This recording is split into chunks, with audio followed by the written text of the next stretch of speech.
Readers Entertainment Radio presents Book Lights with your host, author Lisa Kessler. Book Lights, where we're shining a light on good books. Hello, everyone. I hope your June is off to a great start, and I'm so glad that you guys are tuning in to Book Lights today. We have a fantastic urban fantasy author on, and you all know because I write paranormal, I'm all over. Whenever anybody comes along who says, I have an urban fantasy author, I say, yes, please. So I can't wait for you to meet Kristi Charish. And if you haven't read her yet, you're in for a treat. I'll read her bio here so you can get to know her. Kristi is actually a scientist and a science fiction urban fantasy author who resides in Vancouver, Canada. Kristi writes what she loves, adventure-heavy stories featuring strong, savvy female protagonists and the occasional RPG fantasy game thrown in the mix. She's also a co-host on the popular Adventures in Sci-Fi Publishing podcast. She received her degrees from Simon Fraser University in molecular biology and biochemistry. She's super smart, you guys, and a PhD in zoology from the University of British Columbia. I did put a link to her website right there on the Blog Talk site if you're listening live, or if you're listening later, you can click that anytime and go to her website, sign up for her newsletter. You can check out the beautiful covers there, and she also has a blog. So anyway, I don't want to delay any longer. Kristi, are you there?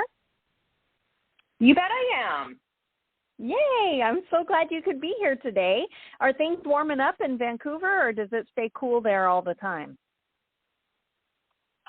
It depends what you mean by warm. And thank you so much, Lisa, for having me on the show today. This is going to be fun. I love the fact that I get to talk to another paranormal author. Always right? So much fun. I agree. Yeah, it depends what you mean by warm. Like for us, 21, 22, 23, 25 degrees is smoking hot. So we've been getting close to that. We've had a couple of days where we've had that kind of weather. We're actually having a nice sort of overcast day today, which I actually prefer because it's a bit cooler. It's easier to turn on the heat or the fireplace than it is to turn on the air conditioning. Well, that's probably true. I've only been to Vancouver once back when I was working.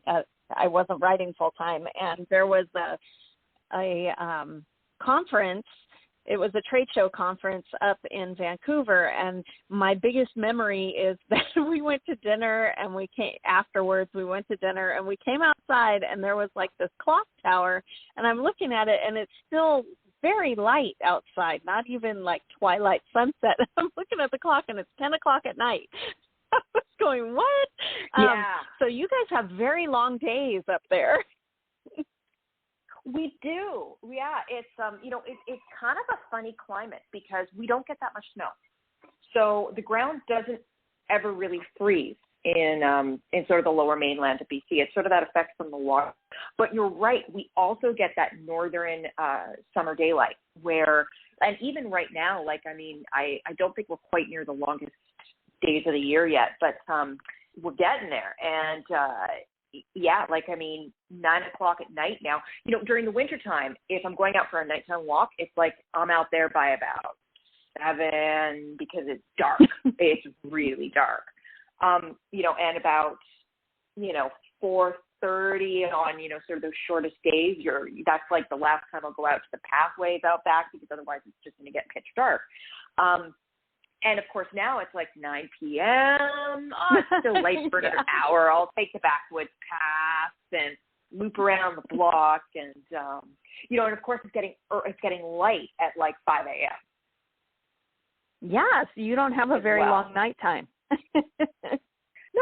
Well, we're used to it. And it's not like up somewhere like in the Northwest Territories and Nunavut and Alaska where it's just daylight all day long.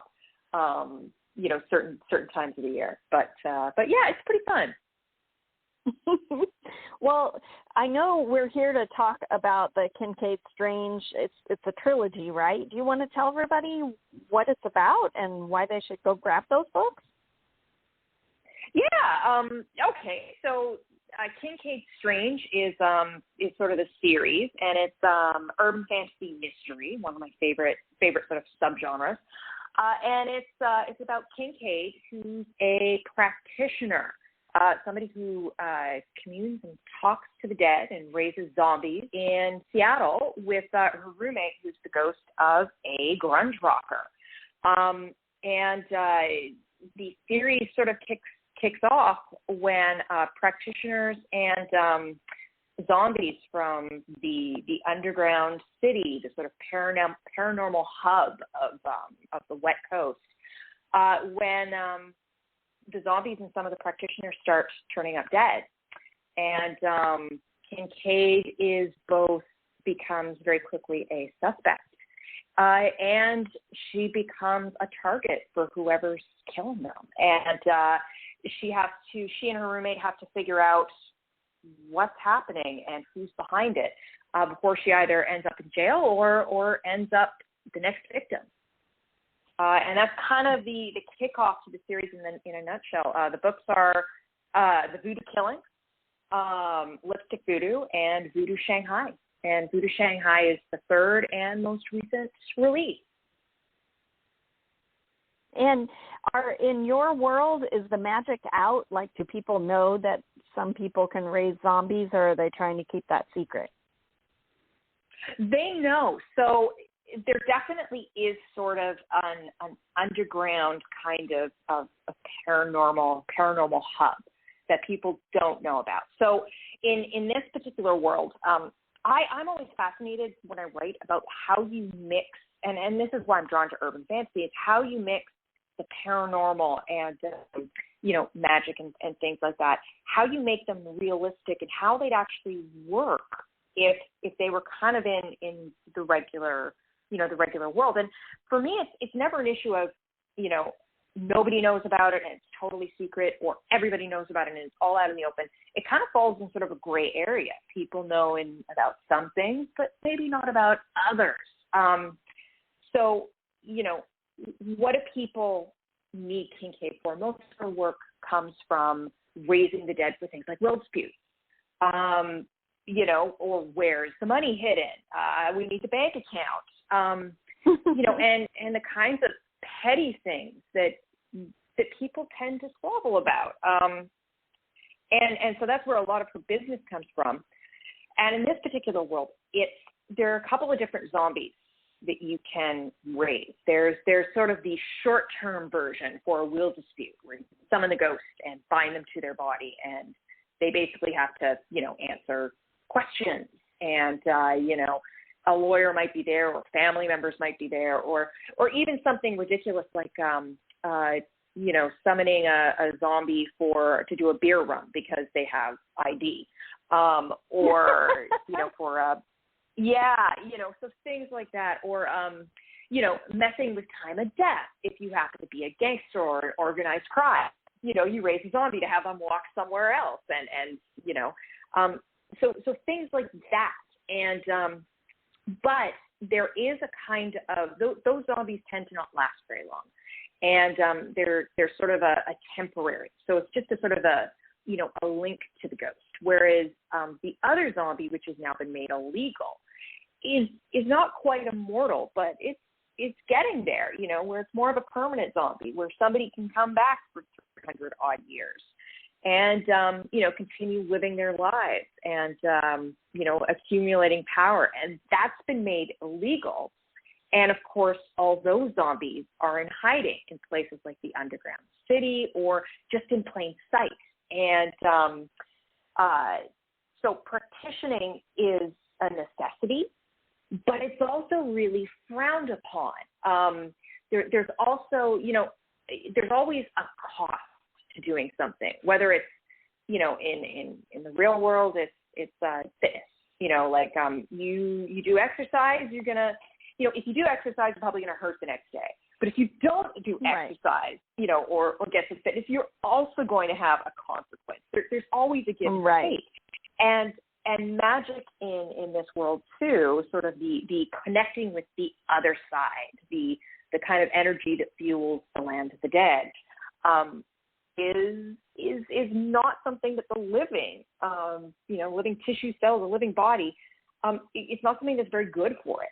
So Kincaid often has to deal with, and all practitioners have to deal with hangovers and the effects of almost a poisoning from using the other side and contacting the dead, and the potential for addiction and to the other side, and that makes it a very frowned upon thing to a degree, but people need it.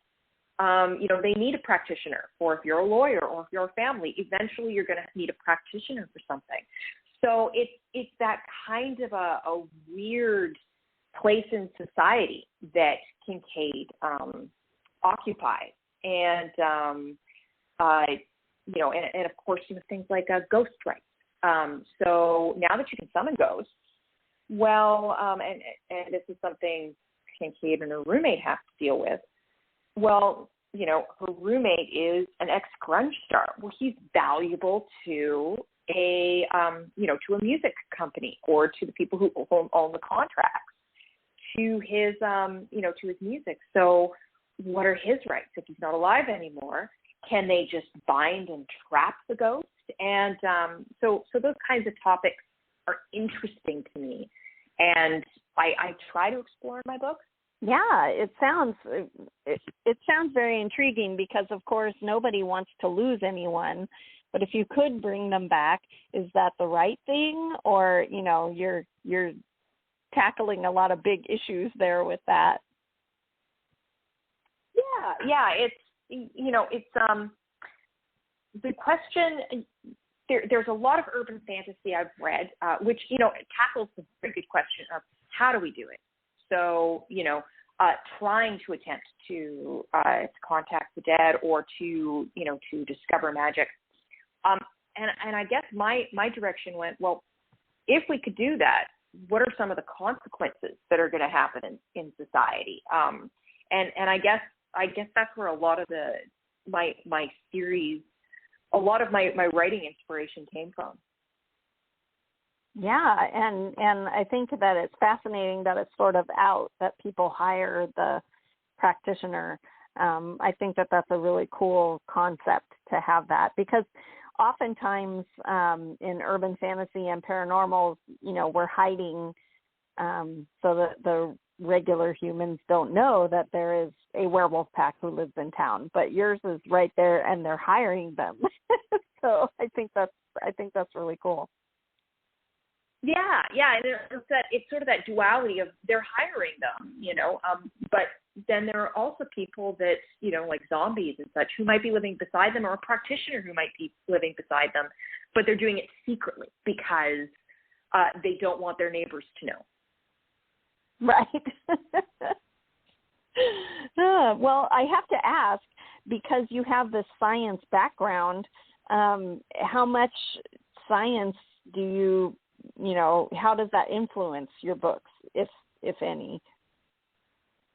I think it does, and I think it does it subconsciously. So when I'm writing, I'm not thinking about, oh my gosh, I need to put science in here. But there's a logic process. It's sort of two fronts. There's writing the novel, which is heavily influenced by my career and all my training, which is all in the scientific method. But then there's also just the aspect of, I can't forget cell biology, and I can't forget, things I learned in early ecology or evolution or genetics. So all of this stuff is in the back of my head when I'm designing characters, or when as I'm writing through the book and problem solving different things, like what would be the effects of doesn't exist, but if you were using it to animate a corpse, what would happen? What would be some of the physiological concerns and aspects? And so, a lot of that is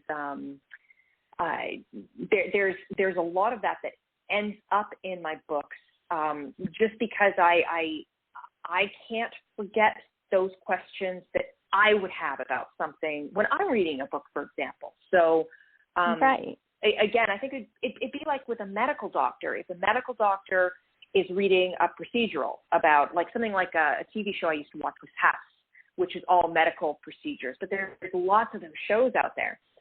And they can't, I would imagine that a medical doctor can't forget their medical training when they're watching a show like that and picking out mistakes or picking out, how they're problem solving through a particular medical issue.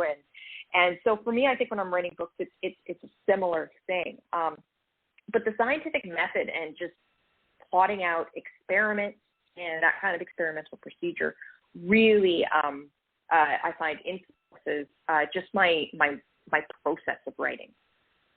Right. I love that. And our listeners are always really interested in what your writing journey actually looked like, because it sounds like from all your degrees, you weren't someone who was like, I'm going to be a writer when I grow up.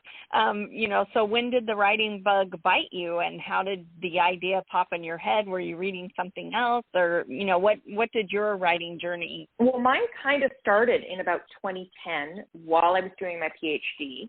And I was kind of getting close to the point where I had to defend my thesis. And, so, part of defending your thesis is you've got to write.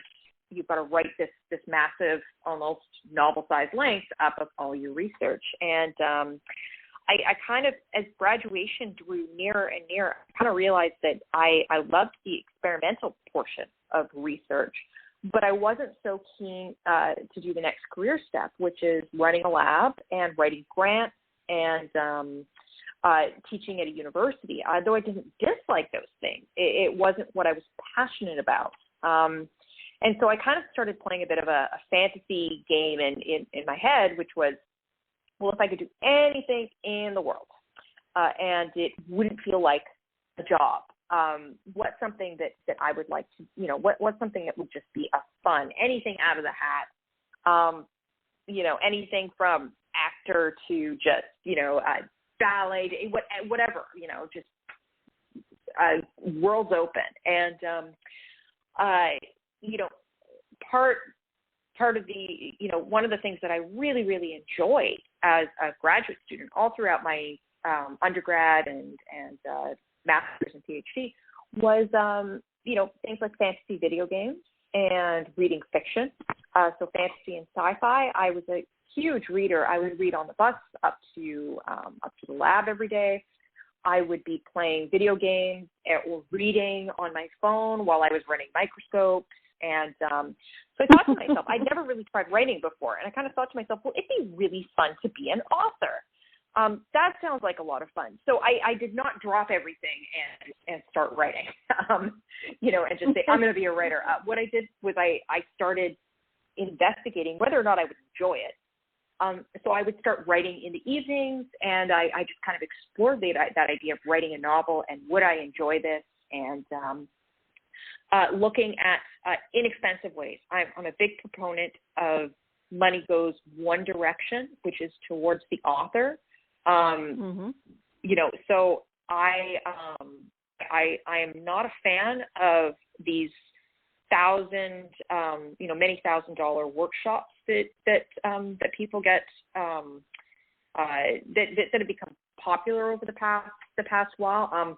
I'm a much bigger fan of free workshops at the library with writers in residence. I think those are amazing opportunities, and I was able to do one of those at the Vancouver Public Library.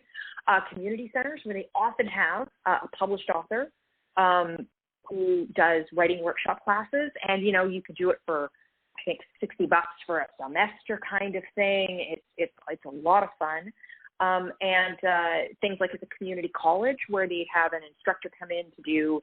I did a great one at Vancouver Community College, which was a really, really affordable and fun and fully accredited sort of nighttime creative writing class. And though I'm not sure if they have it anymore for anybody in Vancouver. But those kinds of things are what I explore. So spending as little money as possible. I always tell people you don't need to spend money to become an author. It's one of those professions you can pretty well do for free. Looking at online advice that was for fun, there's a ton of authors out there who do podcasts like this, and will blog on their website about their writing journey and their thoughts on writing. So I did all of that, and really I'd be writing in the background. And by the time I graduated, by the time I had my thesis, done. I'd sort of do an hour of fun creative writing and then an hour of my thesis, and then it was 3 hours of fun writing and, an hour of my thesis. But by the time I defended, I had a novel. That oh was my also gosh. finished, along with my I love thesis. it. And originally I was like, okay, well, chances are my first novel is not going to get picked up. That doesn't happen. But right. I'm going to send it out to agents anyway. I'm going to give this a shot. And then once it's been rejected by, I set a number at like 100 agents, I'm going to self-publish it. And that's going to be a fun journey. And then I'll go on to the next one. And so I sent it out to agents. And within the first few dozen, I had an agent of an author that I'm still a big fan of. I was a fan of it at the time. And she got back to me. So my current agent, Carolyn Ford. And she loved my book. And within about 3 months, she had it sold to Simon & Schuster. So, wow. And then and then I think before the first book in my Owl series, that was Owl and the Japanese, The Adventures of Owl. Before the first book in the series was even out, we had Kincaid Strange sold to Random House. So I kind of got lucky, and I think also just not being from a writing MFA background and not realizing how the difficulty bar that I set for myself. Yes. So a bit of that ignorance and luck, all kind of, and hard work, but combined to have a bit of success. Right. Well, I always tell people, luck only works if you show up. So you still have to show up and be in the right place at the right time, and all of that requires work and effort, to show up. So I think that's awesome. And what's next for you? Are you going to write any more in the Kincaid Strange series, or is the Owl series done? So both this, we were kind of chatting about this earlier. It's, I think it just goes to show how up in the air publishing as an industry is right now. When I started off, very few, you were either self-published or you were traditionally published. Never did the two meet. And now I think every traditionally published author I know, and some of them are bestsellers, are also doing hybrid. Right. So I think that's gone. And it's just the industry's changed. So it used to be that if you published a series with one of the big five, I think it's almost down to 4 now because of the conglomeration that is happening. But, one of the big five, which traditionally has been Hachette, Simon & Schuster, Penguin Random House. I always call them Random Penguin. I can't resist. Right. Macmillan and HarperCollins are kind of the big five, and a lot of really well-respected smaller publishers out there as well. You would never get your rights back. There was just no way. Yet now I've been hearing anecdotal stories from authors out there where their publishers are just giving them the rights back to their backlist. So then they've got the rights back to a series that has been professionally edited, already has readership, and they're able to put their backlist up online, on Amazon or something, and they're continuing their series. So the contracts for Kincaid Strange and for Owl have expired, but that doesn't mean that a lot of things could also happen. The other thing I've seen happen is where a series has been ended by a big publisher, but the author goes off, and of course everybody's continuing to write, and they might have another series, a different series they're doing, either get picked up by Netflix or picked up by by another publisher or hit a bestsellers list, and then all of a sudden their backlist still might be with the other publishers get renewed because there's now interest in those other series. Don't know what's going to happen. So at the moment, I'm not looking to self-publish more books in Owl, or I'm not looking to self-publish books in Owl or Kincaid, but more books in the series are certainly never off off the plate. You just don't know what's going to happen in the future. I may decide to self-publish at some point.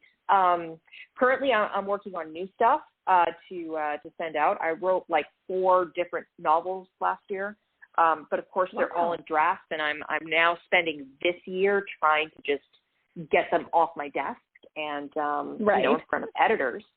But after that, maybe it used to be that I would say no more Owl books unless the publisher wants them, or no more Kincaid books unless the publisher wants them. And at the moment, I'm still sort of mentally right there. I'm working on other stuff, but I don't rule it out like I used to. I think because there might be more stories to tell. Oh yeah, absolutely. And so there's nothing in the hopper for us to be pre-ordering just yet. No, I'm actually working on out of the novels that I've been working on last year. The one I'm trying to get out now, and of course I'll be talking more about it once the novel is done and off, into my agent's hands. Then I'll be talking more about it. But it is a spy. So I had an idea for a fun sort of international spy spoof about the people in the background who try and prop up the world famous spies out there, who are worshipped as these sort of geniuses and may not be, and what they go through. So what the people in the background go through. So and their trials and tribulations. So I'm having a load of fun with that one right now. And it's I think the things I've been working on or have been wanting to work on are definitely lighter in nature. I have another urban fantasy that's a draft that I need to get back to and things like that, a murder mystery. But I found that I'm leaning more towards the lighter stuff, and I think that's just because of what's going on in the world. Right. Right. Yeah. For your own mental health, the lighter things are probably more fun. But I do feel hope swelling as people get vaccinated and the world starts to open back up. Hopefully it'll be a different world next year, I hope. Yeah, I think everybody's hoping that.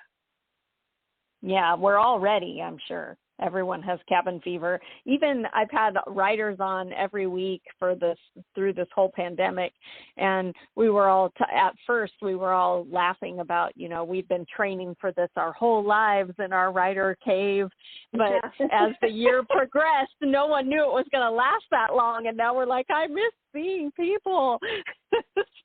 No. Well, and even writers are ready to get back out. Oh yeah, absolutely. And it's getting out of your own household and not seeing people just on Zoom.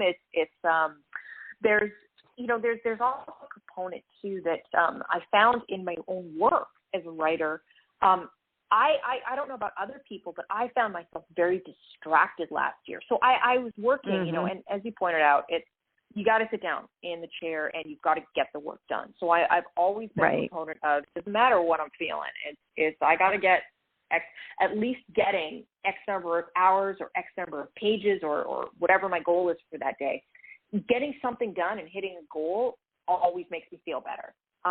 It's always a good motivator for me. And so, I was getting work done, but I found that normally I do my general pace is about 2 novels a year, and getting them from draft to finished project and off my desk is kind of what I've been doing for the past few years. That's kind of been my pace. But this last year I managed to get 4 manuscripts done, 4 full drafts done, but I didn't finish.